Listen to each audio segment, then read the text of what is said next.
बेटा, हमारा एक्सीडेंट हो गया है।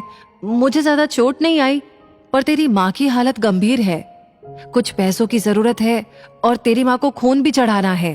62 साल के माधव जी ने अपने बड़े बेटे से फोन पर कहा, पापा, मैं बहुत व्यस्त हूँ आजकल, मेरा आना नहीं हो सकेगा। मुझे विदेश में नौकरी का पैकेज मिला है, तो बस उसी की तैयारी कर रहा हूँ। आपका भी तो यही सपना था ना, इसलिए हाथ भी तंग चल रहा है। पैसे की व्यवस्था कर लीजिए, मैं बाद में दे दूंगा। उनके बड़े इंजीनियर बेटे ने जवाब दिया। उन्होंने अपने दूसरे डॉक्टर बेटे को फोन किया तो उसने भी आने से मना कर दिया। उसे अपनी ससुराल में शादी में जाना था। हाँ, इतना जरूर कहा कि पैसों की चिंता मत कीजिए, मैं भिजवा दूंगा। ये अलग बात है कि उसने कभी पैसे नहीं भिजवाए। उन्होंने बहुत ही मायूसी से फोन रख दिया। अब उस नालायक को फोन करके क्या फायदा? जब ये दो लायक बेटे कुछ नहीं कर रहे तो वो नालायक क्या कर लेगा? उन्होंने सोचा और बोझिल कदमों से अस्पताल में पत्नी के पास पहुंचे और कुर्सी पर ढेर हो गए। पुरानी बातें याद आने लगी। माधव राय जी स्कूल में शिक्षक थे। उनके 3 बेटे और एक बेटी थी। बड़ा इंजीनियर और मझला डॉक्टर था। दोनों की शादी बड़े घराने में हुई थी।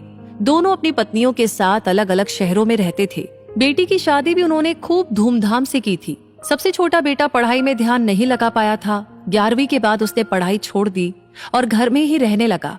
कहता था, मुझे नौकरी नहीं करनी, अपने माता पिता की सेवा करनी है। पर मास्टर साहब उससे बहुत नाराज रहते थे। उन्होंने उसका नाम नालायक रख दिया था। दोनों बड़े भाई पिता के आज्ञाकारी थे, पर वो गलत बात पर उनसे भी बहस कर बैठता था। इसलिए माधव जी उसे पसंद नहीं करते थे। जब माधव जी रिटायर हुए तो जमा पूंजी कुछ भी नहीं थी। सारी बचत दोनों बच्चों की उच्च शिक्षा और बेटी की शादी में खर्च हो गई थी। शहर में एक घर, थोड़ी जमीन और गांव में थोड़ी सी जमीन थी। घर का खर्च उनकी पेंशन से चल रहा था। माधव जी को जब लगा कि छोटा सुधरने वाला नहीं तो उन्होंने बंटवारा कर दिया और उसके हिस्से की जमीन उसे देकर उसे गांव में ही रहने भेज दिया। हालांकि वो जाना नहीं चाहता था, पर पिता की जिद के आगे झुक गया और गांव में ही झोपड़ी बनाकर रहने लगा। माधव जी सबसे अपने दोनों होनहार और लायक बेटों की बड़ाई किया करते थे। उनका सीना गर्व से चौड़ा हो जाता था, पर उस नालायक का नाम भी नहीं लेते थे। 2 दिन पहले दोनों पति पत्नी का एक्सीडेंट हो गया था। वो अपनी पत्नी के साथ सरकारी अस्पताल में भर्ती थे। डॉक्टर ने उनकी पत्नी को ऑपरेशन करने को कहा था। पापा, पापा, ये सुनकर तंद्रा टूटी तो देखा सामने वही नालायक खड़ा था। उन्होंने गुस्से से मुंह फेर लिया, पर उसने पापा के पैर छुए और रोते हुए बोला, पापा, आपने इस नालायक को क्यों नहीं बताया? पर मैंने भी आप लोगों पर जासूस छोड़ रखे हैं, खबर मिलते ही भाग आया हूं। पापा के विरोध के बावजूद उसने उनको एक बड़े अस्पताल में भर्ती कराया। माँ का ऑपरेशन कराया, अपना खून दिया। दिन रात उनकी सेवा में लगा रहता कि एक दिन वो गायब हो गया। वो उसके बारे में फिर से बुरा सोचने लगे थे कि तीसरे दिन ही वो वापस आ गया।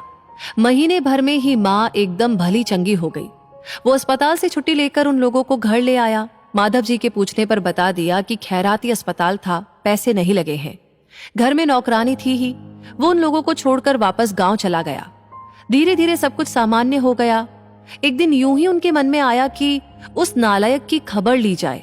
दोनों जब गांव के खेत पर पहुंचे तो झोपड़ी में ताला देखकर चौंक गए। उनके खेत में काम कर रहे आदमी से पूछा तो उसने कहा कि ये खेत अब मेरे हैं। क्या? पर ये खेत तो... उन्हें बहुत ही आश्चर्य हुआ। हाँ, उसकी माँ की तबीयत बहुत खराब थी, उसके पास पैसे नहीं थे तो उसने अपने सारे खेत बेच दिए। वो रोजी रोटी की तलाश में दूसरे शहर चला गया है। बस ये झोपड़ी उसके पास रह गई है। ये रही उसकी चाबी, उस आदमी ने कहा। वह झोपड़ी में दाखिल हुए तो बरबस उस नालायक की याद आ गई। टेबल पर पड़ा लिफाफा खोलकर देखा तो उसमें रखा अस्पताल का 9 लाख का बिल उनको मुंह चिढ़ाने लगा।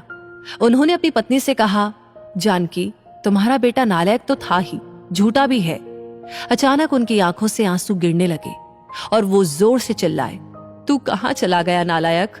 अपने पापा को छोड़कर एक बार वापस आ जा, फिर मैं तुझे कहीं नहीं जाने दूंगा।